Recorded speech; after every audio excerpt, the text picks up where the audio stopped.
Bueno, hermanos y hermanas que me están escuchando, el Señor les bendiga de una manera especial. Qué gusto que se pudieron conectar a la alabanza, estuvo muy buena, bendito el Padre. Y bueno, creo que Él cada vez nos va perfeccionando y la idea es cada vez mejorar mejor. Y qué bueno que usted goce los tiempos de alabanza. Creo que es un tiempo espectacular y especial que tenemos para Él. Póngame cuidado porque a los que están aquí, yo nunca había hecho esto, pero voy a hacer un examen de 10 preguntas a los que estamos aquí. Sí, porque si usted hace exámenes en otro lado y alguien le pide que haga un examen de la palabra para ver si entendió, creo que lo podemos hacer diligentemente y con toda la sonrisa del mundo. No somos pues aleluyas, ¿sí o no? Ah, acá entendió alguien lo que le estoy diciendo. Pero entonces antes vamos a orar. Miguelito decía, ¿somos hombres o no? Entonces vamos a orar para que el Señor sea dirigiéndonos en este tema. Es un tema muy controversial. Creo que de esto monté algo en Facebook. El padre me permitió montar algo en Facebook. Y, y a propósito, les doy una cuñita. En Instagram vamos a estar montando unos videos muy diferentes a lo que estoy subiendo en Facebook o a lo que estoy subiendo en TikTok o en YouTube. Así que si usted no tiene cuenta de Instagram, que bueno que saque una, mire un tutorial de cómo hacer una, averigüe cómo hacer una, para que pueda acceder a esos videos que vamos a montar, que van a ser cosas muy específicas y temas de pronto controversiales. Pero con la ayuda de Dios lo vamos a hacer ¿por dónde? Por Instagram. Amén. Bueno, saludamos a todos los hermanos, al hermano David Vélez, a la hermana Rivka Se Queda Murillo, la hermana Se Queda, al hermano Daniel y a todos los hermanos que a esta hora se conectan. Entonces, vamos a orar para que el Señor nos dirija. Tome nota, va a ir una previa. Entonces los quiero incentivar. Escúchenme bien a los que están aquí. Escuchen muy bien. El que responda las 10 preguntas al principio de mes tiene derecho a una ensalada de frutas que el hermano Daniel le va a dar. Escuche, de las grandes. Una ensalada de frutas de las grandes. Entonces, el que mejor responda, porque si todos coinciden las respuestas, pues, ahora, si todos coinciden las respuestas, pues ya nos toca hacer otra cosa, porque tanta ensalada de frutas tan grandes para todos, ahí sí, vale. Estén ahí y ahí podemos hacer el negocio, amén. Quiero incentivarlo, amén. Así que pilas pues, vamos a orar y a pedirle al Señor que nos dirija con este tema. Señor, gracias. Gracias por traer, Dios, a tu pueblo. Yo me gozo tanto. Gracias porque cuando ellos van entrando por esa puerta, Señor, tú solamente sabes el gozo.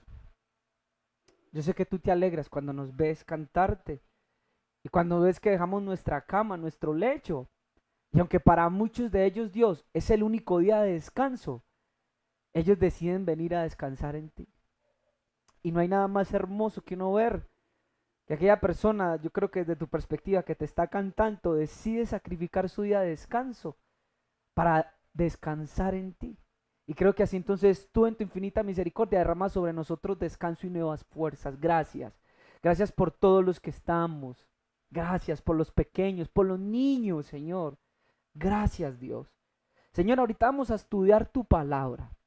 Rogamos, Señor, de una manera especial que por favor, Señor, estás dándonos espíritu de conocimiento y de revelación para poder entender y comprender, Señor. Tu palabra. Abre nuestro entendimiento y llena nuestros corazones. En el nombre de Yeshua. Amén. Entonces, vamos a hablar de la hermenéutica bíblica. Pero entonces antes me toca hacer de pronto hablar un tema para poder ir allá. Porque yo no puedo interpretar un texto si primero no conozco el texto, de dónde es el texto, qué tiene el texto, cómo está traducido. Entonces vamos a meternos hoy de pronto en algunas cuestiones muy importantes. Lo primero que quiero decirle es que de alguna manera ha habido un movimiento últimamente donde se está atacando a las versiones bíblicas en español. Muchos de ustedes lo han oído, otros tal vez no, pero se ha dicho de que las versiones que están traducidas al español y que se usan en cualquier denominación o ministerio cristiano está que errada, y han puesto a una que es la más común que se utiliza, llamada la Reina Valera, y le han dicho que tiene más de 5.000 errores, más de 25.000 errores, y han dicho un montón de cosas sobre la Reina Valera. Al punto de que esto ha tomado, hermano, tanta fuerza, escúcheme bien, esto ha tomado tanta fuerza, de que ya muchos han dejado de creer en la palabra que tenemos al español, en la traducción que tenemos al español, y han optado por decir, no nos queda otra sino que leer versiones o traducciones, entre comillas, judías. ¿Como cuál? Como la K2, por ejemplo. Como algunas otras versiones. Entonces han empezado, menos un punto, entonces han empezado a hacer un sinnúmero de cosas y a decirle a la gente un sinnúmero de cosas, y la gente, cuando va la palabra, la gente queda, bueno, ¿y entonces qué hacemos? Hermanos, usted sabe el problema tan grande que esto ha causado en muchas personas, al punto muchos de entrar en una crisis de fe. ¿Me está escuchando? En una crisis de fe. Entonces vamos a empezar a ordenar las cosas y vamos a comenzar a mirar lo siguiente. Vamos a empezar diciendo, y puede colocarlo como principio, sacando lo precioso de lo vil, entre comillas. Sacando lo precioso de lo vil. Y quiero dar un ejemplo de traducción. Resulta, hablando de las traducciones, porque hay gente que se apega mucho a lo literal, y ya va a ver para que no me malentiendan. Resulta que en el África, para poder traducirle a los hermanos africanos que no conocen la nieve, ellos no conocen la nieve, el verso donde dice que si tus pecados fueren como la grana, dice entonces como la nieve, ¿qué? Serán emblanquecidos. Si vamos a traducir tan literal, ¿yo cómo hago para explicarle a una persona, de que sus pecados van a quedar limpios si la persona en el África no conoce la nieve? Entonces, ¿qué hicieron, por ejemplo, un traductor? ¿Sabe qué hizo, hermanos míos, un traductor? Cogió, si tus pecados fueran como la grana, como lo blanco, vamos a ver si fue así, como lo blanco del coco, será emblanquecido. Dale un ejemplo. Entonces están acomodando algo porque ellos no entienden, en su cultura no, ellos no saben qué es nieve, y tratan de acomodarlo a lo que se conoce. O como, sí, como la mata del coco, el fruto del coco blanco, será emblanquecido. Présteme atención. Hoy muchos juzgarían eso como una pésima, ¿qué? Traducción. ¿Por qué? Porque no está traduciendo. No es lo mismo el hebreo de nieve que decir en africano coco. Vaya usted pensando conmigo. Entonces, mala traducción la de los africanos. Hermanos, y así por el estilo, el Padre ha utilizado hombres que Él en su infinita misericordia les ha permitido ser traductores o intérpretes. ¿Como quién? Como Nehemías y Esdras. Quiero que me acompañen por favor al libro de Nehemías capítulo 8, versículo 8 al versículo 9. Apenas estamos en la introducción del tema. Nehemías capítulo 8, versículo 8 al versículo 9, mire lo que dice. Y leyeron en el libro de la ley de Dios, mire cómo dice esta versión, traduciéndolo. Les voy a explicar el contexto. ¿Qué pasó cuando el pueblo de Israel estuvo en Babilonia por 70 años? ¿Qué aprendieron a hablar? El arameo. De hecho, si usted estudia en una de las evoluciones de la etapa del hebreo, ahí fue donde el hebreo se arameiza. Y ahí es donde toma las 22 consonantes arameas, que son las que usted y yo conocemos hoy. Pero antes se escribía de otra forma. Entonces ellos aprenden el ¿qué? El arameo en el exilio en Babilonia. Entonces, ¿qué pasa? Que cuando ellos regresan de la cautividad, dice que leyeron el libro de la ley, pero empezaron ¿a qué? A traducirlo. Otras versiones dicen a interpretarlo. Las consonantes, sí, por eso lo estoy diciendo. El hebreo se arameizó. Es decir, el hebreo, cuando estuvieron allá en Babilonia, cogieron las 22 consonantes arameas y las colocaron ¿qué? Al hebreo. Después hablamos un poquito de eso. Entonces, escúcheme. Dice que traduciéndolo y dándole el sentido para que entendieran la lectura. Muchos creen que de aquí nacieron los famosos Targum. ¿Qué son los Targum? Son Las escrituras hebreas pasadas, ¿qué? Al arameo, con interpretación. ¿Por qué? Porque muchos ya hablaban ese idioma, estuvieron en el exilio. Entonces Nehemías, que era el gobernador, y Esdras el sacerdote y escriba, y los levitas que enseñaban al pueblo, dijeron a todo el pueblo: este día santo para el Señor vuestro Dios, no se entristezcáis ni lloréis, porque todo el pueblo lloraba al oír las palabras de la ley. Pero ¿qué hicieron? Lo tradujeron. Mientras yo leía este verso, yo les contaba en el corto de Face, de que el Señor me permitía entender, escúchenme hermanos, en su infinita misericordia usó a muchos hombres en la historia para que la palabra pudiera llegar a cada uno de nosotros. Dele gracias que con la Reina Valera usted conoció el amor de Cristo. De gracias que muchos con la Reina Valera aprendimos a temer a Dios. De gracias que con la Reina Valera usted aprendió a conocer a Cristo. Dios usando traducciones. El problema de yo decir de que una traducción está mala, y a propósito, présteme atención, resulta que Dios me dio la oportunidad de hablar con un gran pastor y un gran teólogo. He podido charlar algunas veces con él. Yo estaba trabajando en un equipo de trabajo, valga la redundancia, en donde el siervo que estaba, y no lo descalifico, lleva hasta el día de hoy creo que 22 años haciendo una versión. No quiero desacreditar, escúcheme muy bien, pero quiero que tenga entendimiento. Entonces resulta que en el colectivo de todos nosotros, debido a la enseñanza, se empezó a creer que la traducción que él iba a sacar era la única infalible, era la única verdadera, y la traducción que iba a ser extendida ¿a quién? A todo el mundo. Entonces resulta que cuando yo le estoy compartiendo eso a este pastor, me dice: para un momento, te voy a hacer una pregunta, ¿conoces la versión recobro? Yo no. De hecho, que por eso la descargué en el celular hace tiempo. Daniel, ¿usted sabe cómo nació la versión recobro? No, cuénteme.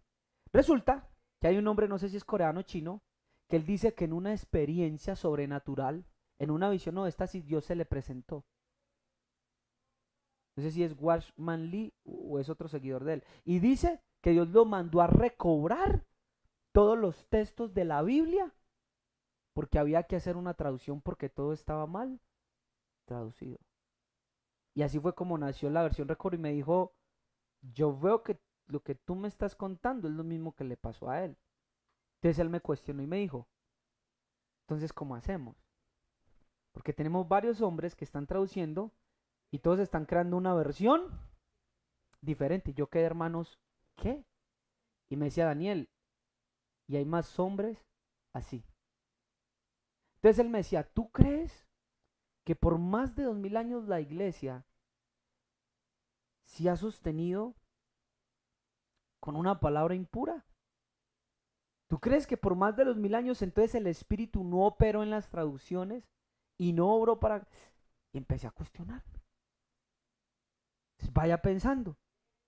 Entonces están criticando mucho las traducciones, están diciendo que no sirven, están diciendo que tenemos que ir al hebreo. Entonces tenemos un problema. Porque entonces todos los creyentes y todos los hermanos, para poder entender el mensaje, como lo han presentado, un mensaje puro, un mensaje sin traducción, entonces ¿qué tenemos que hacer?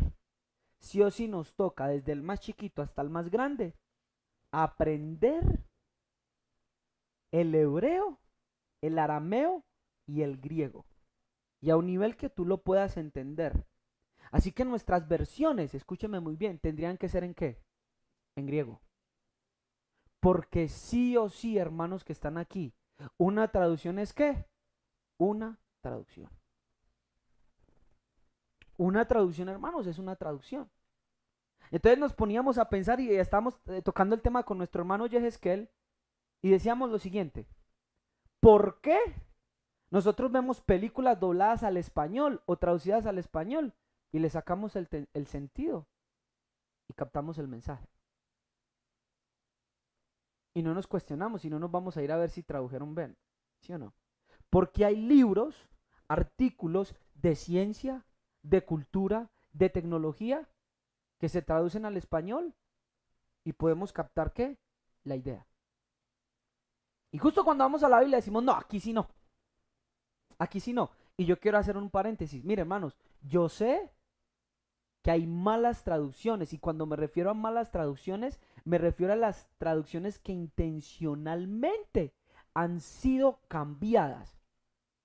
A ver, a cosas que si usted ve que se hicieron a propósito. Ejemplo, la versión de los testigos de Jehová. Y me toca decirlo. Hermanos, esa es una versión mal traducida, pero con intención. Una cosa es que yo cometa un error. Otra cosa es que intencionalmente yo plasme algo en el texto para la conveniencia de mi doctrina. Entonces ahí ya hablamos de algo diferente. Yo sé que hay errores, tal vez hay cosas añadidas, pero entonces no puedo desacreditar las traducciones, porque es lo que Dios ha usado para llegar a quién, a cada uno de nosotros. Hay un pasaje bíblico que dice que lo necio, lo vil y menospreciado fue lo que Dios usó para avergonzar qué, a los sabios y a los entendidos. Y el Señor me permitía entender, porque hay un predicador que se llamó Charles Spurgeon, que mientras él predicaba y terminó su mensaje, le va diciendo un hombre muy docto y le dice, creo que fue él, no sé si me acuerdo, pero la anécdota es este, le dice, tuviste 8 errores en tu mensaje. ¿Y sabe qué le respondió él? ¿Cuántas personas se convirtieron hoy por el mensaje? 8. Por cada error que tuve, 8 personas se convirtieron. Déjeme decirle, no le voy a decir que por cada error que tiene la Reina Valera una persona se va a convertir, pero le quiero decir que más es la riqueza que me puede aportar una traducción en el español que lo malo que tiene. Y Dios puede usar una versión con errores para hacer cosas grandes. Espero que me esté entendiendo. Creo que el mensaje de que Dios envió a su Hijo a morir por cada uno de nosotros y mostrarnos a nosotros lo pecadores que somos está claro en la Reina Valera. Ah, hermanos, pero si nos metemos en otros asuntos, sí, hay muchas cosas. Una de las cosas que yo le recomiendo a los hermanos es que tengan varias ¿qué? Traducciones.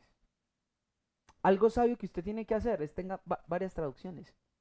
Compare y va a ver la gran riqueza que va a tener. La gran riqueza que va a tener. Hoy algunas iglesias y algunos ministerios tienen su propia ¿qué? Traducción. Pero ¿qué les aconsejo yo? Tengan varias traducciones. Tengan varias traducciones. De la misma manera en nuestros días Dios ha permitido a Esdras que traduzcan y lleguen a nuestras manos ejemplares que nos pueden guiar al conocimiento de Dios. Hay muchos que señalan las versiones como malas y las tiran que tienen demasiados errores. Y no son conscientes que al afirmar esto están diciendo que todos somos incapaces de comprender el mensaje de Dios y las escrituras. Ya que quien puede manejar con exactitud los lenguajes hebreo, arameo y griego de esa época, de los escritos bíblicos, son los únicos que pueden entender el mensaje y pueden ser participantes de la gracia de Dios.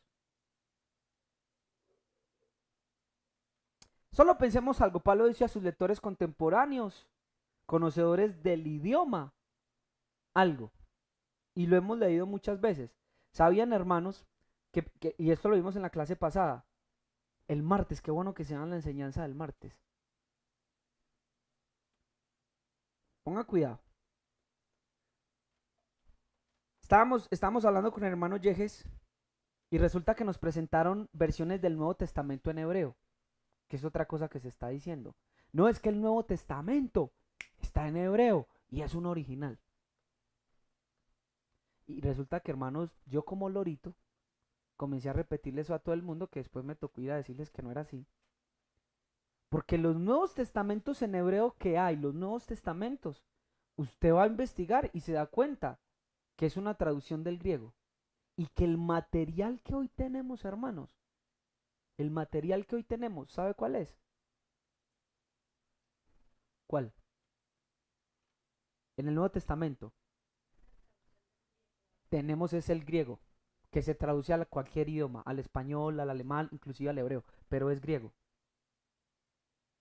Es griego. Entonces uno dice, venga, entonces nos están metiendo gato como por liebre.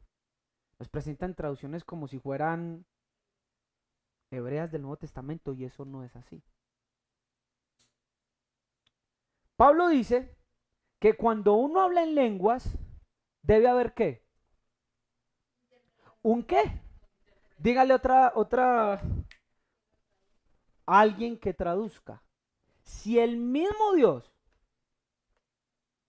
y por órdenes de un apóstol dijo que hable si hay intérprete y si no, cállese. Entonces, ¿usted cree que las versiones que son traducciones o interpretación son malas? Nada más piénselo. Necesitamos comprender, necesitamos entender. Ah, qué bueno que estudies, qué bueno que te prepares. Si puedes obtener algunos programas donde puedas mirar cuál es la palabra hebrea, cuál es la palabra griega, mejor. Pero cuando vamos a hablar de la revelación de la escritura, ya estamos hablando de otra cosa, muy diferente. Entonces ahora sí vamos a entrar a la hermenéutica, espero esto se haya entendido y usted pueda ver y apreciar las versiones que tiene en su mano. Vean, hermanos, muchas de las revelaciones que han llegado a mi vida han sido con la Reina Valera y que han transformado mi entendimiento. Han sido con la Reina Valera. Yo no puedo desacreditar, yo tengo que sacar lo precioso de lo vil. Claro, me preparo, estudio, bueno, esto no está aquí, esto fue agregado, esto no va aquí, porque claro, obviamente se pueden hacer doctrinas, pero es más lo que me puede aportar a mí. Ah, vamos entonces a sacar lo que sirve. Vamos a comparar diferentes versiones. Estamos. Entonces ya sabemos qué es lo que vamos a hacer. A comparar diferentes versiones traducidas al español. Y comparando nos vamos a dar cuenta de muchas cosas. Entonces cuando usted vaya a preparar el mensaje y el tema y le toque predicar, qué bueno que pueda tener algunas versiones. Yo les he compartido algunas. Téngase una Reina Valera a la mano. Tenga una Biblia de las Américas. Puede tener una Biblia Dios habla hoy. Algunos desacreditan, por ejemplo, la Biblia Dios habla hoy o la lenguaje actual. Las desacreditan. Dicen, no, pero es que la están acomodando al lenguaje actual. A veces, por esas versiones, a veces el mensaje se vuelve un poco más claro y entendible. Entonces vamos a hablar de hermenéutica. Mire, cuando hablamos de principios de interpretación bíblica, estamos hablando de hermenéutica. Amén, hermano Daniel, ya tengo las diferentes versiones, ya tengo en español el texto. Amén. Entonces, ahora que, ¿cómo vamos a interpretar? Porque ahora todas las congregaciones tienen Biblias al español, tienen todos la Reina Valera. Pero ¿cuál es el problema? La interpretación. Entonces aquí es donde aparece esta ciencia llamada hermenéutica. Entonces, ¿qué es hermenéutica? Es una ciencia que me da mis principios de interpretación, que se pueden aplicar no solo a la Biblia, sino a cualquier libro. Le voy a decir de dónde viene hermenéutica. Hermenéutica proviene del verbo griego hermeneunein, que significa interpretar, declarar, anunciar, esclarecer y por último traducir. Significa que alguna cosa se vuelve comprensible o se lleva a la comprensión. Hermenéutica Biblia es la ciencia de la interpretación aplicada a los libros y epístolas de la Biblia, es decir, la interpretación de los documentos bíblicos o exegesis bíblica. La meta de la hermenéutica es descubrir el significado de un texto en su contexto bíblico y teológico. Es decir, de lo que está escrito, cuál fue la intención que tuvo el Espíritu Santo o con qué intención lo escribió Pablo y cada uno de ellos para nosotros poder comprender y entender qué, ese mensaje. Razonablemente llegaremos a la conclusión de que fue Dios mismo el que inspiró las Sagradas Escrituras por su Espíritu Santo. Así que según lo dicho por Cristo, el Espíritu enseñará a los apóstoles y a otros las palabras que fueron directas de él. Sin embargo, acá estoy, ¿de qué está hablando acá, hermano Daniel? De hablemos de derechos de interpretación. Vea, ya hablamos de que todo el mundo interpreta como quiere, ¿sí o no? Pero entonces, ¿quién tiene el derecho de interpretar? ¿O a quiénes son otorgados esos derechos en primera instancia? Porque todos podemos acceder al libro y podemos ser enseñados por el Espíritu y eso está muy claro. Pero si usted nota en la escritura, hay un oficio que es el oficio apostólico, donde Pedro, por ejemplo, dice en Hechos capítulo 6, de que ellos no se pueden dedicar a la mesa porque no era justo que ellos dejaran que la palabra por irse a las mesas. Es decir, esta es mi oficio, esta es mi comisión. No es justo que yo lo haga, aunque está bueno hacerlo, porque esta es mi encomienda. Entonces Pedro les termina diciendo, escojas en 7 varones llenos del Espíritu Santo y con sabiduría, y nosotros nos vamos a dedicar ¿a quién? A la palabra. La Biblia dice que nosotros debemos ser edificados sobre el fundamento de ¿qué? De apóstoles y profetas. Entonces yo veo un primado en la interpretación bíblica, y no estoy diciendo que muchos no podamos interpretar, pero yo veo que apostólicamente los apóstoles tienen una gran revelación de parte del Padre para enseñar la palabra. Por eso el oficio de ellos es dedicarse a leerla y a estar en oración, que ya vamos a ver por qué. Los 5 ministerios primarios tienen que ver con la palabra. Pablo, por ejemplo, se refiere del mismo como administrador de los misterios y secretos de Dios. Yo quiero que leamos ese verso, hermanos.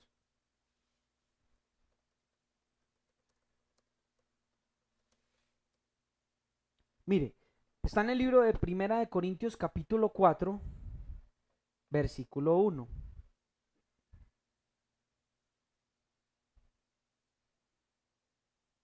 Dice, así pues, téngannos los hombres por servidores de Cristo y administradores de ¿qué? De los misterios de Dios.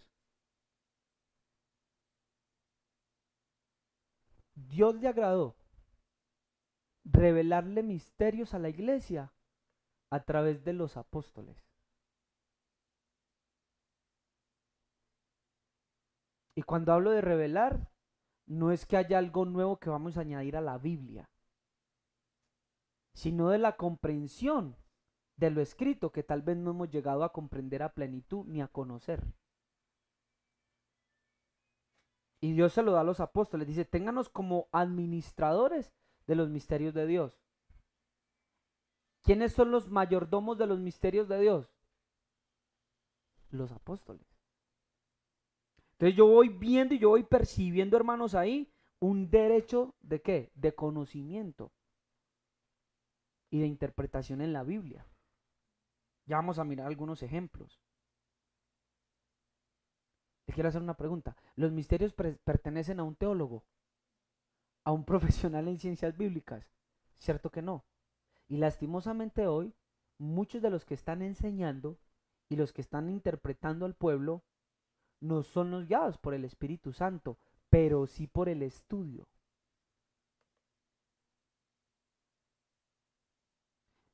La hermenéutica creo que es buena y yo no puedo desechar la hermenéutica bíblica, porque me ayuda a interpretar el texto, pero sí tengo un pero. Y el pero es que no todos están capacitados para entender los misterios de primera mano, o son el vehículo de Dios trae la revelación ¿a quién? A la iglesia. Hay un orden. Mire, usted se acuerda del Salmos capítulo 133. Dice que el buen aceite desciende sobre quién. No, primero no desciende sobre la barba. ¿Por dónde? La cabeza. ¿Quién es la cabeza de la iglesia? Yahshua. Luego desciende ahora sí por dónde? Por la barba. A propósito, hay que, ¿cierto? ¿La barba quién representa? A las autoridades, a los ancianos, muy bien, los apóstoles, a los líderes de la iglesia. Y luego va por dónde? Por los vestidos. ¿Qué representa el vestido? Cobertura, es decir, aquellos que están bajo ¿qué? Bajo la cobertura apostólica, bajo lo que ha establecido Yahshua. Y empieza a descender así hasta los bordes. ¿Qué significa los bordes?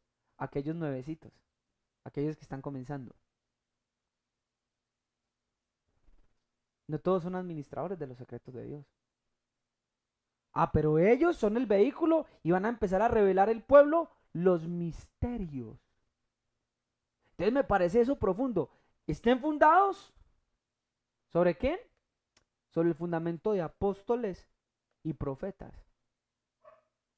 Yo me quiero meter en una parte especial. Mire esto. Hay muchos métodos de interpretación bíblica. Alguien en su buena voluntad y en su buena fe me decía, hace algún tiempo, me decía, Daniel, pero es que estabas en raíces hebreas, pero ahora vení, que es que necesitar ser enseñado en la palabra, ser mentoreado e instruido. Entonces yo le hice esta pregunta, eso está muy bien, pero entonces, ¿a qué iglesia, a qué denominación o a qué ministerio puedo yo acudir para aprender la correcta doctrina? ¿A qué me refiero? Que tenemos una crisis, porque cada ministerio tiene su propia doctrina. Entonces, ¿a dónde voy para aprender la doctrina correcta? Todos tienen la Biblia. Miren, hermanos, hay muchos métodos de interpretación bíblica. Si quiero anotarlo rápidamente, está el método literal, está el método gramatical, está el método histórico, que esto es muy bueno y nos ayuda, está el método teológico, está el método alegórico o espiritual, y algunos han inventado un método como el método experiencial. Hay otro que se llama el método liberacionalista. ¿Usted sabía que este método liberacionista se aplicó leyendo la Biblia para probar guerras de guerrilla? Se lo va a mostrar. ¿Sabe qué me dijo una vez un hermano? Se me acercó así sigiloso y me dijo, hermano Daniel, venga, yo le digo algo. ¿Qué me va a decir? Usted sabía que el rey David era paramilitar. El rey David era paramilitar, me dijo, sí. Entonces pónganle cuidado. ¿Quién era el estado del momento? La monarquía, Saúl.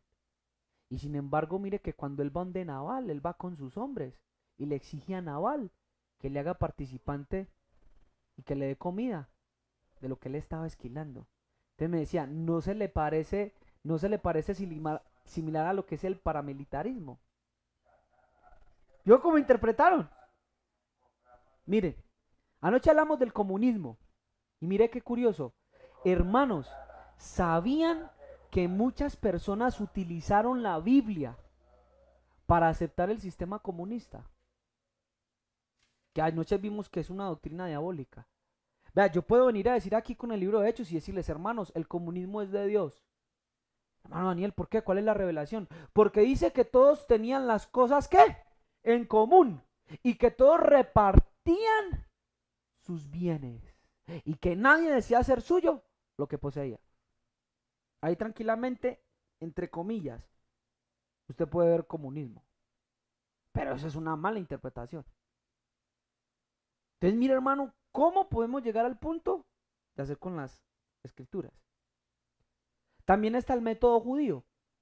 El método judío, que creo que algunos de nosotros lo conocimos, que es el método Pardes, de interpretar las escrituras. Entonces aquí es donde viene mi pregunta. ¿Todo esto es bueno? Mire, es bueno conocer la historia. Es bueno conocer la gramática.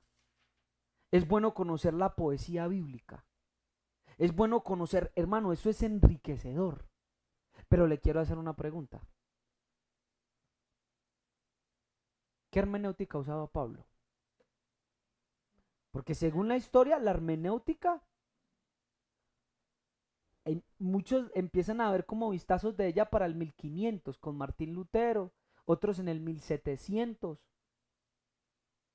¿Qué hermenéutica utilizaba Pablo? Pablo sabía las lenguas que naturales. Pablo hablaba el griego, Pablo hablaba el hebreo y yo creo que el arameo también lo hablaba. ¿Y por qué conociendo el idioma original y sin tener ninguna traducción? Por ejemplo, los judíos con el sistema del Pardes, que hoy en Raíces Hebreas se está enseñando. ¿Por qué nunca los fariseos y hasta el día de hoy, porque ellos tienen ese método, el Pardes, por qué no han conocido a Cristo?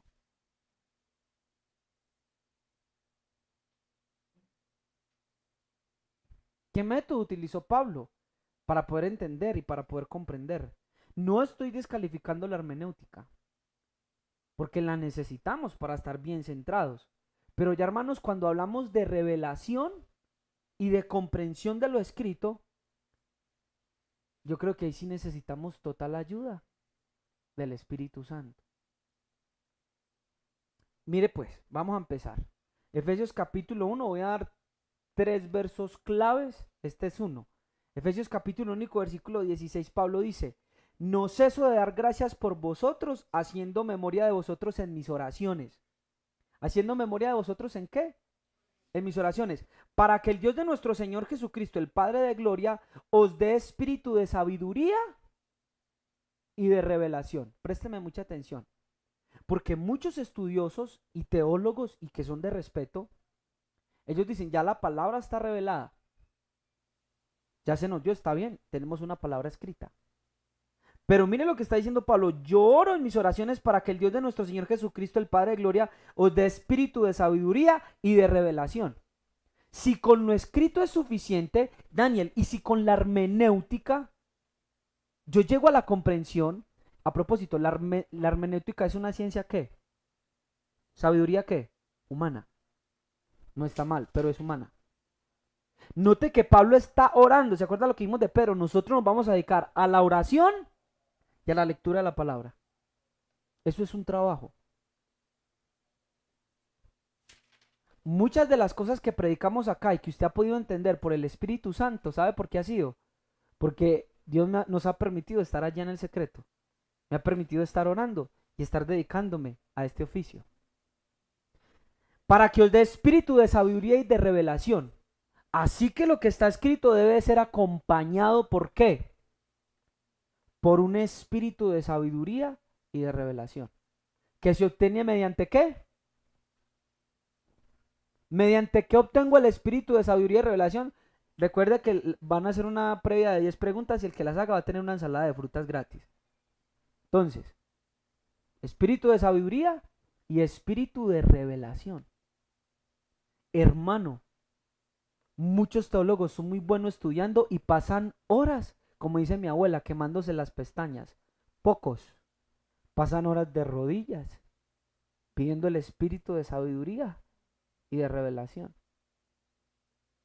¿Cómo le enseñó Dios a Moisés? El mucho estudio. ¿Cómo fue que le reveló la Torá? ¿Acaso no dice la Biblia que fue 40 días de ayuno y subió al monte?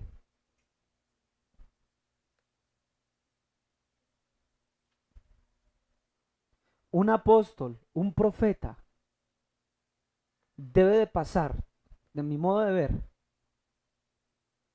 mucho tiempo en oración.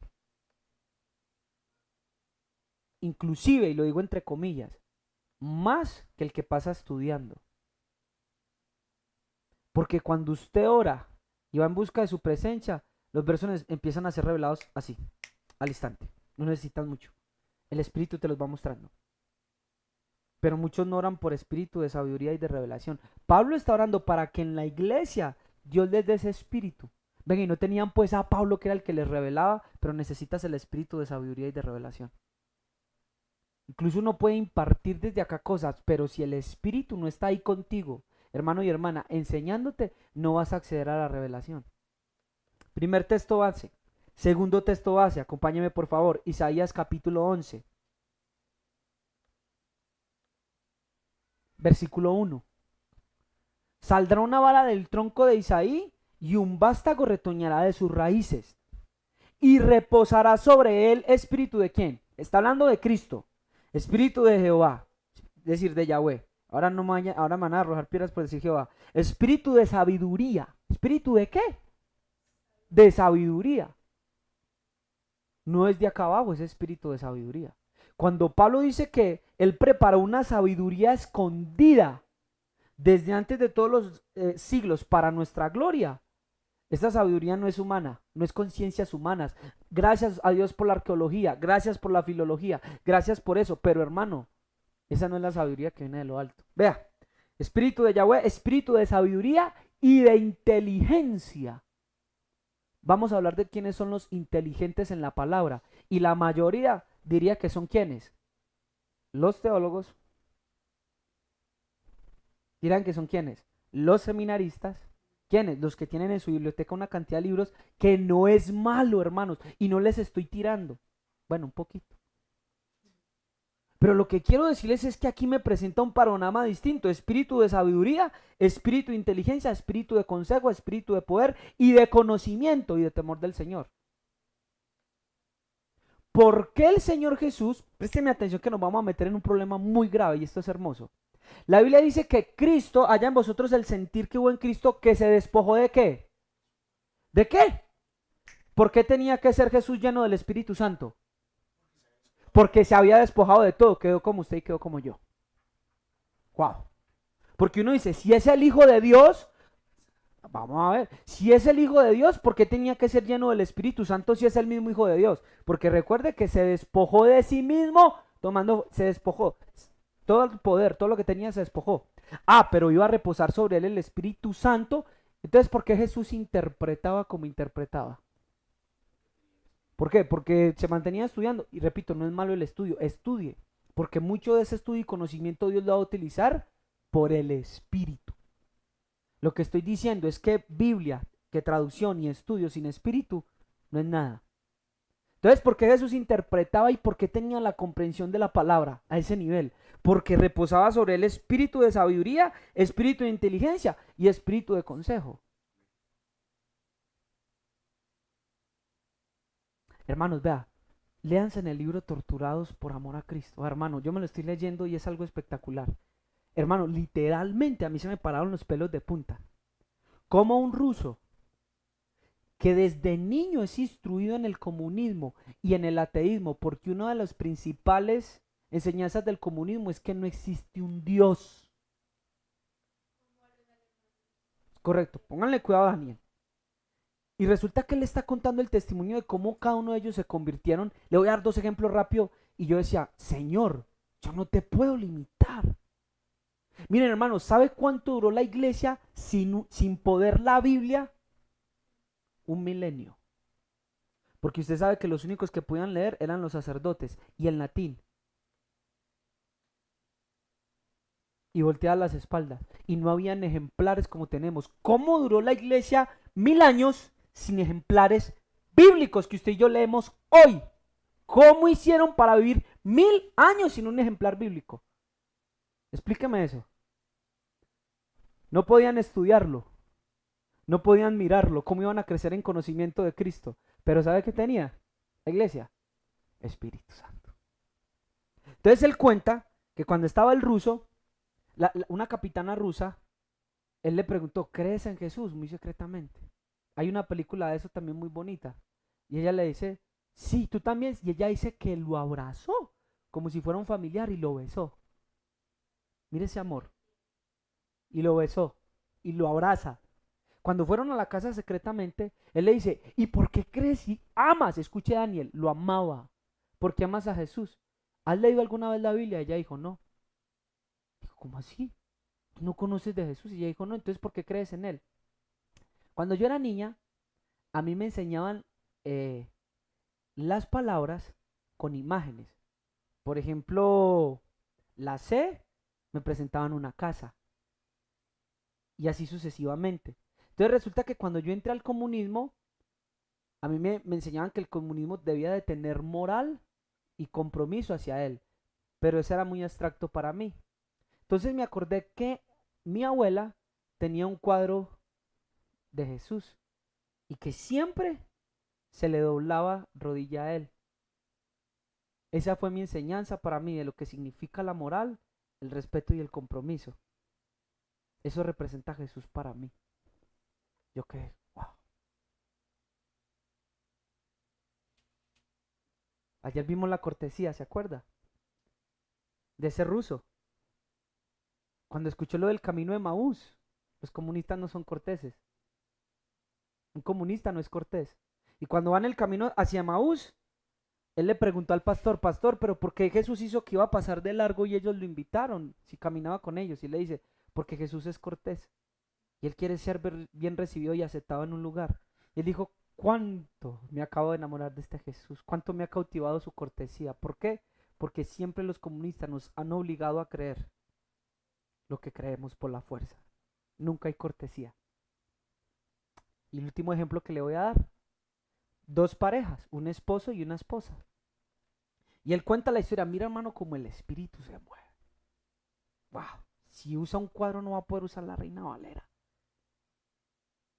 Leas el libro, es espectacular. Entonces él cuenta de que la pareja de esposos una vez estaban como, no sé si era espichando un maíz o haciendo algo con el pulgar. Resulta que ellos fueron, hermanos, ellos fueron enseñados desde niños. Es decir, el conocimiento, la percepción que usted tenemos, ellos no la tienen, para ellos no existe Dios. Y ellos se ponen a pensar y dicen, pues, a nosotros nos han enseñado que no existe un Dios. Y hay de si ellos se ponen a decir que creen en Dios porque usted sabe lo que les hacían. Que de eso trata el libro, las torturas tan tremendas. Y decía, pero es que si no existe un Dios, entonces, ¿quién hizo el dedo pulgar? Porque es que si no existiera el dedo pulgar, no podíamos desgranar, nos podíamos tomar un vaso y empiezan a decir. Entonces el marido la regaña y le dice, mujer, ¿qué te pasa? Tú sabes que no existe ningún Dios. Eso es una ideología para los débiles y para dominar las masas. Pero tanto pensaron en el dedo pulgar que ellos empezaron a adorar al nadie que hizo el pulgar. ¿Está escuchando eso? Empezaron a decir gracias al nada, porque Dios no es nada, no existe, pero gracias al nada, ¿que hizo qué? El dedo pulgar. Y así empezaron, como dice en el libro de Hechos de los Apóstoles, a adorar al Dios no conocido. ¿Se acuerda que Pablo visita un pueblo y tenían una estatua al Dios no conocido? Ellos adoraban al Dios del pulgar, que no conocían. Hermano, ejemplos como esos son los que Dios puede hacer para que un hombre que le conozca. Así que el Espíritu, yo veo que en ambos casos operó. Sabiduría, inteligencia, consejo, conocimiento. El Espíritu operando a través de hombres que tal vez no tienen el acceso que usted y yo tenemos a la palabra. Por eso más vale que usted empiece a valorar la Biblia que tiene en su casa y la estudie. Y ya luego él comienza a explicarles de Jesús, cómo murió en la cruz, pero quería mostrarles eso tan tremendo. Es por el Espíritu. Tercer verso, libro de Joel, capítulo 2, que bueno, está orando por eso y quiero que los hermanos me ayuden. Estas muchachas que se van a meter en oración. Miren lo que dice. Y después de esto derramaré mi espíritu sobre toda carne. Y Joel 2:28. Y profetizarán vuestros hijos y quiénes. Y vuestras hijas. Y vuestros ancianos soñarán ¿qué? Sueños. Y vuestros jóvenes verán visiones. Pregunta. ¿Por qué el mover del espíritu en los postreros tiempos? Y una de las señales del derramamiento de él es que viene con profecía, visiones y sueños. Y yo lo he tratado de explicar un sinnúmero de veces. ¿Por qué? Si tenemos la palabra de Dios que es la Biblia y solamente el texto es lo revelado, ¿para qué sueños? ¿Para qué profecía? ¿Para qué visiones?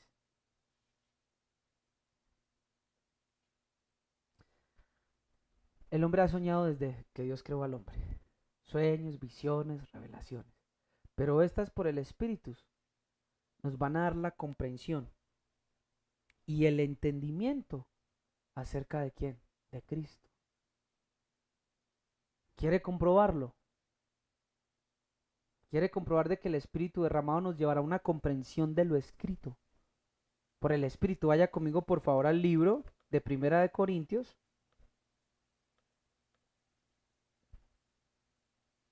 Capítulo 12. Perdón, Segunda de Corintios. Ven hermano Yejes, capítulo 12.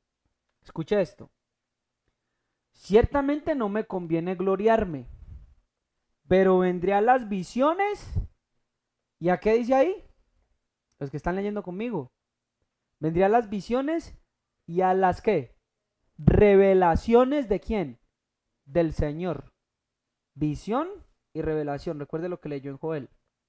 Conozco un hombre en Cristo que hace 14 años y en el cuerpo no lo sé, o si fuera del cuerpo tampoco lo sé. Dios lo sabe. ¿Fue arrebatado a dónde? Al tercer cielo. Y conozco al tal hombre. Si en el cuerpo fuera el cuerpo, no lo sé, Dios lo sabe. Que fue arrebatado al paraíso donde oyó palabras inefables y que no les dado a conocer ni expresar. De tal hombre me gloriaré, pero de mí mismo en nada me gloriaré, sino en mis debilidades. Sin embargo, si quisiera gloriarme no sería insensato porque diría la verdad, pero lo dejo para que nadie piense más de mí, más de lo que se ve u oye que de mí. Y para que las grandezas de las revelaciones no me exaltase desmedidamente. Le voy a hacer una pregunta. ¿Cómo fue que Pablo tuvo tanta sabiduría, discernimiento y conocimiento de lo que escribió? ¿Cómo? ¿Solo por lo que había leído durante años siendo instruido a los pies de Gamaliel? ¿Solo por el pardes, el método de judío de interpretación, que era la hermenéutica de ellos? ¿Por qué? Porque lo llevaron en visiones a entender. Lo leímos en Joel capítulo 2, versículo 28. Estamos en un tiempo donde muchos de ustedes, aunque no crean, pero yo oro para que su fe se active. Muchos de nosotros vamos a ser arrebatados, aunque usted no lo quiera o no lo crea. Vamos a empezar a ser arrebatados, a comprender. Les quiero contar una experiencia para que usted empiece a desarrollar hambre. En esta sala donde estamos nosotros, hace algún tiempo, el Señor Jesús estaba y yo era uno de los 12 apóstoles. Y estaba entre ellos. Yo vi a Judas, yo vi a Pedro. Y me recuerdo que entramos por acá. Entramos por esta parte de acá. Entramos todos, el Señor estaba adelante, se hizo acá en medio de la sala. Y me acuerdo, oiga, qué curioso. Estábamos en la sala acá sentados y eso fue hace años y estamos todos acá sentados. Entonces, cuando el Señor estaba acá en la sala, Él dijo, ¿cómo me he quitado el manto? Y Él se quitó el manto. Y cuando Él se quitó el manto, muchos empezaron a decir, tú lo hiciste de esta manera. Otro apóstol dijo, tú lo hiciste de esta manera. Y todos decían un montón de cosas. Yo había visto cómo el Señor se lo había quitado. Entonces yo me enardecí. Y yo dije, no, Señor, eso no fue así, tú te lo quitaste así, hermano. Y yo comencé a pelear y en la visión que yo tenía, uno de los apóstoles era agresivo conmigo y se burlaba de mí. Y se burlaba, eso no es así, eso no es así. Yo le decía, así es así. De un momento el Señor se paró, no me acuerdo si fue a mi parte izquierda o a mi parte derecha, y me susurró y me dijo, Andrés, yo te, esto lo permito porque yo te voy a revelar las cosas del cielo. Cuando me dijo eso, ya nosotros no estábamos aquí. ¿Sabe dónde estamos nosotros? Yo aparecí en un lugar donde no era este cielo y donde las flores que yo veía no eran flores que yo haya visto acá en la tierra. Yo aparecí en un campo verde hermoso, grandísimo, unas flores hermosas y un cielo maravillado, y yo empecé a caminar y una voz hablaba conmigo. Y cuando la voz hablaba conmigo me decía un montón de cosas y me decía, tú harás cosas proféticas en la tierra. Entonces me decía, mira, toma una flor, y yo tomé una flor del cielo. Ahí hay mucha simbología, que no vamos ahora a entrar en eso. Entonces cuando estaba en el tercer cielo, o en el cielo, en el sueño, en la visión, y algunos no creen, no, pero es que fue una visión o un sueño. ¿Acaso no dice que se le apareció a Salomón cuántas veces en sueños? 2. Y por eso fue severo con Salomón. Porque digo, ya me le he aparecido 2 veces. Así que esos sueños es para tener en cuenta. Entonces resulta que él me dice, toma una flor y dásela a Judas porque él me va a traicionar. Cuando él me dice eso, yo ya no estoy arriba, yo ya estoy aquí en la tierra. Traje una flor de arriba y se la doy a Judas e inmediatamente usted ya sabe lo de la traición. ¿Qué le quiero dar a entender con esto? Que muchos de ustedes van a tener esas experiencias donde el Señor les va a hablar y les va a mostrar qué les ha concedido por el Espíritu Santo y cuál va a ser la hora en que va a operar en ustedes, y les va a dar mucha más comprensión de las Escrituras. Anoche, por ejemplo, estaba en un sueño donde me explicaban algunas cosas de la Biblia. Entonces él va a empezar a abrir su entendimiento. Pablo dice, para que la grandeza de las revelaciones no me exaltase. ¿Dónde recibió la revelación? En visión. ¿Por cuántos años había estudiado la Biblia y al método judío? Por años. Por eso le digo, el que estudies en un seminario, el que seas un teólogo, eso no significa nada. Tiene que venir el Espíritu Santo y empezar a abrir los ojos de tu entendimiento para que comprendas muchas cosas. Mire, si la hermenéutica fuera la solución para quitar la subjetividad de cómo todos nos acercamos a la Biblia, es decir, nuestras propias apreciaciones de doctrinas y enseñanzas según los hombres, ¿por qué todavía tenemos el mismo problema? Entonces la hermenéutica no es la solución, porque ya cada quien tiene su propia hermenéutica.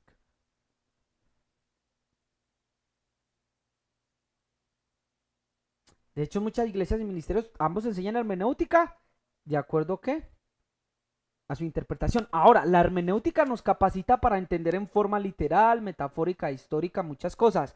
Sin embargo, de las cosas del espíritu, las cuales no tienen el sentido humano, ni lógica ni razonamiento, de ese se carga el espíritu.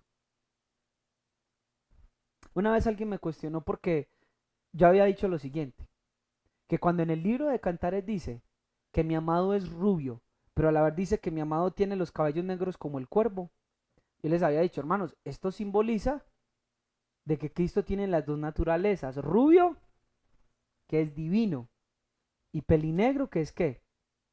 Humano. Me dijo, usted no puede hacer eso, porque es que usted no es Pablo. Miren, hermanos, anoche hablamos de que el espíritu comunista forma muros alrededor de quien está para no dejarlo salir. Llegó la hora donde lo que dice la Biblia lo vamos a tener que creer y apostar por eso. Yo sé, y escúcheme muy bien los jóvenes, porque en ningún momento yo estoy dándole licencia para que usted diga, ahora yo voy a recibir las revelaciones y ahora yo voy a soñar y lo que yo... No, por eso necesita ser instruido. Porque yo también sé que muchos falsos han venido con falsos sueños, con falsas visiones. Recuerde que la Biblia también habla de los falsos apóstoles y de los falsos profetas. ¿Por los frutos qué? Los conoceremos. Usted tiene que aprender a discernir cuando un hombre habla de parte de Dios y cuando un hombre no habla de parte de Dios. Cuando le están metiendo mentira y embuste y cuando no. Por eso la iglesia debe ser como los hermanos de Berea, que todos los días se sentaban a mirar si lo que Pablo les decía era verdad. Pablo, está muy bien que hayas subido al tercer cielo, está muy bien los milagros que debemos hacer a través de ti, pero vamos a confirmar en la palabra. Vamos a confirmar. Primera de Corintios capítulo 2, versículo 6 dice lo siguiente. Sin embargo, hablamos sabiduría entre los que han alcanzado madurez, y sabiduría no de este siglo, ni de los príncipes de este siglo que perecen. Mas hablamos sabiduría de Dios en qué? En misterio. Así que ahí ya no aplica qué. Cuando vamos a hablar de la sabiduría del Espíritu, ¿no aplica qué? La sabiduría humana, pero dígame el título. Hermenéutica. Esa cosa. Más hablamos sabiduría de Dios en misterio. Y cuando hablo que no aplica la hermenéutica, ya va a ver a qué referencia nos estamos mirando. Más hablamos sabiduría de Dios en misterio, la sabiduría oculta, la cual Dios predestinó antes de los siglos para nuestra gloria. Entre más sabiduría de Dios aprendas y conozcas, más gloria vas a tener en tu vida de Cristo. La que ninguno de los príncipes de este siglo conoció. O sea que el método partes en el judaísmo no es el método para yo acceder a esa sabiduría oculta y escondida, porque Pablo lo tenía. La que ninguno de estos príncipes conoció, porque si la hubiera conocido nunca habrían crucificado al Señor de la gloria. Antes bien como está escrito, cosas que ojo que no vio. O sea que vamos a ver visiones. Ni oído yo palabras, profecías. Ya está en el mensaje de la hermana. Ni han subido al corazón del hombre. Son las que Dios ha preparado para los que le aman. El versículo 10. Pero Dios nos las reveló a nosotros ¿por quién? Por el Espíritu. ¿Por qué es que viene la revelación de lo divino a lo humano? Por el Espíritu, hermano. Por eso tenemos que orar más.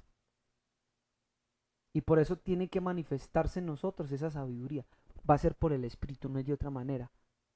Pero mire cómo se pone, pero Dios nos la reveló por el Espíritu, porque el Espíritu todo que lo escudriña aún lo profundo de Dios. O sea que el Espíritu escudriña, examina, sondea a profundidad, no como usted y como yo, que nuestra mente natural no nos puede dar, el Espíritu sí. Eso es tremendo. La palabra hermenéutica significa traducir o interpretar, y esto de acuerdo a un estudio. Pero en el ámbito espiritual, quien interpreta, quien traduce, quien escudriña lo profundo de Dios y nos lo hace saber, ¿sabe cómo se llama? El Espíritu Santo. ¿Acaso Jesús no dijo que Él nos enseñaría y nos guiaría a toda verdad? En Juan 5:39 dice, escudriñad las escrituras, porque a vosotros os parece que en ellas tenéis la vida eterna, y ellas son las que dan testimonio de mí. Entonces, ¿cómo he de escudriñar las escrituras? ¿Cómo he de escudriñar las escrituras? A través del Espíritu Santo.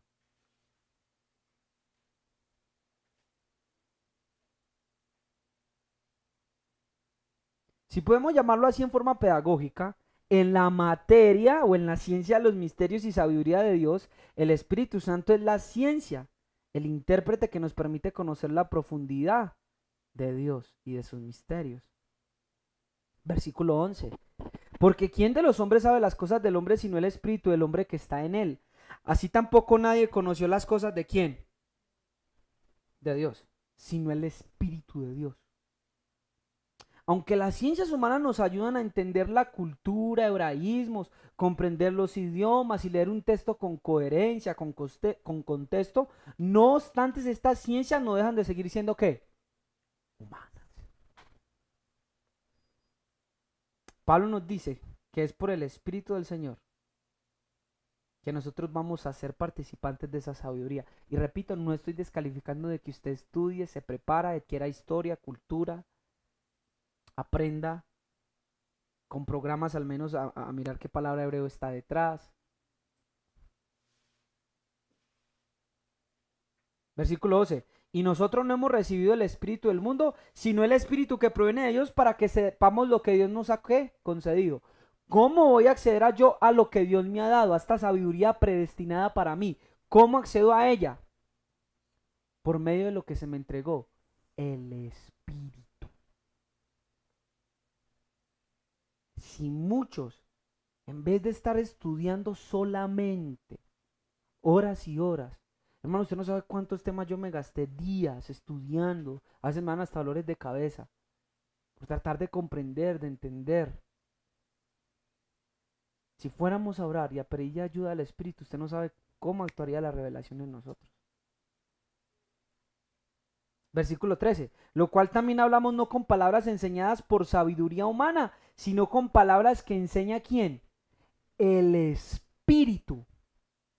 ¿Está escuchando eso? Acomodando ¿qué? Lo espiritual a lo espiritual. Ahí ya veo un método espiritual. Voy a volver a leer. Lo cual también hablamos no con palabras enseñadas por sabiduría humana, sino con las que enseña el Espíritu. Acomodando lo espiritual en lo espiritual, hermano, sí, pero es que la palabra griega se puede traducir de varias maneras, acomodando, traduciendo, y ta. Aquí Pablo afirma la ayuda del Espíritu Santo para la recepción de la revelación y para la comprensión de la misma y para su expresión. Esta es una nota de un diccionario.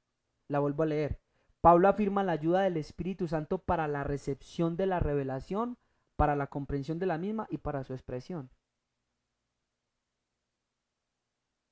La palabra que está ahí detrás de acomodar tiene varios sentidos. Unir, comparar.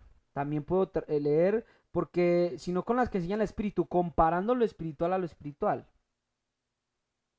Por ejemplo. En el lenguaje clásico esta palabra significa interpretar o combinar. Interpretar lo espiritual. Esto no es de ciencia o sabiduría humana, hermanos. Es algo mediante el Espíritu. Ya dijimos que es por la ayuda del Espíritu. Solo pensemos que los destinatarios de las cartas eran poseedores de un mejor contexto histórico que nosotros. Hablaban el idioma, tenían los recursos, no tenían de necesidad de ir a un seminario teológico a aprender griego. No tenían la necesidad de ir a aprender historia porque ese era su contexto. No tenían necesidad de versiones ni mucho menos de diccionarios. Ellos sabían, conocían posiblemente los hebraísmos. Sin embargo, note que Pablo les habla de qué? De acomodar lo espiritual a lo espiritual. No sé si se entendió el punto. Ellos tenían en el primer siglo lo que nosotros tenemos. Cultura, historia, era lo del momento, era lo de su época. No necesitaban versiones de la Biblia, ni traducciones, ni diccionarios. Sin embargo, Pablo les dice, necesitan entender, acomodar lo espiritual a lo espiritual. Mire, el anterior verso es traducido de diferentes maneras. Sin embargo, lo podemos entender mirando el lenguaje de Cristo. El Señor Jesús dijo, las palabras que yo os he hablado son espíritu y qué? Y son vida. Las palabras que yo os he hablado son espíritu y son vida. Esto creo que lo vamos a mirar en la tarde, que ya se nos fue el tiempo. Pero mire lo siguiente. La palabra del espíritu es dada a quién. Présteme atención.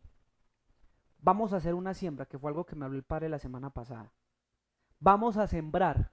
Resulta que nos contrataron para sembrar y para cosechar. Estamos al servicio de un señor y vamos a sembrar. ¿Quiénes son los únicos que pueden sembrar? Muy bien, los sembradores. Le quiero hacer una pregunta. ¿Todos son sembradores? No. Primera de Corintios capítulo 9, versículo 11, Pablo dice, si nosotros en ustedes sembramos lo espiritual. Así que quiero parar aquí.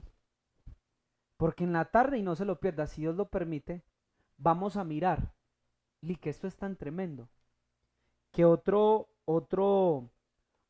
título, otra camisa para los apóstoles es que son sembradores de la palabra. Póngame cuidado, tía. El Señor es el dueño de la mies. Rogad al Señor de la mies que envió obreros a la mies. Entonces están los sembradores, los labradores y los segadores. De eso hablamos una vez en las enseñanzas. Dios coge a sus ministros y les da la semilla a ellos para que puedan ¿qué? Sembrar. Recuerden la parábola del buen sembrador. ¿Quién salió a sembrar? El sembrador salió a sembrar. ¿Se acuerdan? Así que ellos son portadores de una semilla que viene de ¿dónde? De arriba. Por eso le dije que el apóstol es administrador de los secretos de Dios y que los hombres que Dios ha puesto en los 5 ministerios como primado son hombres que el Señor les permite entender la palabra. Pero entonces note, hablemos del apóstol como sembrador para terminar. Ellos tienen una semilla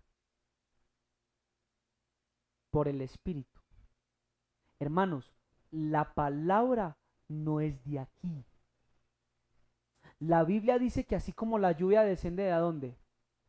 De los cielos y riega ¿qué? La tierra. Así es que mi palabra que no vuelve a mí vacía. ¿De a dónde vino? Así que la semilla que los predicadores y maestros que van a ver esta enseñanza tiene que asegurarse que la semilla que usted está recibiendo sea una semilla pura, que vino de arriba. ¿Por qué? Por el Espíritu. Porque si llegas a confundir eso con el estudio, vas a tener una semilla transgénica. Y lo que vas a empezar a sembrar en cada uno de los corazones ya viene mezclado. No todos están llamados a sembrar. Así que usted tiene que identificar la persona que le está predicando qué semilla porta. ¿Y a quién está él sembrando? ¿Sabe por qué? Porque también dice que mientras los hombres durmieron, vino el maligno y sembró ¿qué? Cizaña. Y yo sé que se refiere a los hijos del malo. Y voy a terminar, ahora sí voy a redondear para que usted se vaya a almorzar, que aquí esta niña ya está palideciendo. Yo puedo sembrar semillas de hombres en el corazón de ustedes. Yo puedo inclusive sembrar mi propia semilla en el corazón de ustedes. Y muchos no se dan cuenta de eso. Y eso lo vamos a estudiar esta tarde. Pero quiero que se quede con que el apóstol es un sembrador y aquellos líderes por el Espíritu y maestros están sembrando una semilla que viene de arriba y que no tiene que ver con ninguna ciencia humana. Y vamos a explorar más en esto la interpretación, vamos a ver ejemplos. Es fascinante, no se lo pierda. Que el Señor lo bendiga. Espero esto le haya ayudado, le haya dado paz de volver a leer la Reina Valera y decir, con esto Dios me puede hablar. Y también tener el hambre de ir a investigar y mirar otras versiones y hacerlo mejor. Amén. Bendiciones.